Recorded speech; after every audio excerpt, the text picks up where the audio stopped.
l'avènement du numérique sur la communication extérieure et plus particulièrement sur la communication permanente nous permet aujourd'hui d'offrir une palette beaucoup plus diversifiée à nos annonceurs, consistant à être bien évidemment au bon endroit et au bon moment. De rentrer en interaction avec le consommateur en jouant sur des messages spatio-temporels en fonction de la date dans la semaine, de la journée, de l'heure en fait de trafic et de mettre en avant tel ou tel produit. Pour le développement du digital qui permet d'avoir une communication plus personnalisée, de créer plus d'interactivité avec le consommateur final, mais aussi finalement de créer de la connivence entre la marque et le client. Il y a 3 enjeux assez importants. Premièrement, l'audience dans sa quantification et sa qualification. Au-delà des logiques de zone de chalandise, en particulier quand on fait des communications un peu plus corporate ou quoi, de savoir précisément qui sont les personnes qu'on va adresser en face de nos emplacements.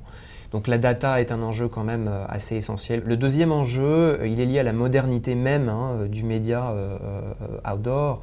C'est tout ce qui est lié au digital et à toute la souplesse qu'il va pouvoir permettre en allant coupler une logique de contenu, de quel est le bénéfice client que vous avez à vous rendre dans mon magasin, avec la logique d'accessibilité. Donc en gros, c'est dire, vous avez à 5 minutes de là l'offre dont vous avez toujours rêvé. Et puis le troisième enjeu du futur pour moi, c'est de réussir à convaincre les annonceurs de mesurer le ROI de la communication longue conservation.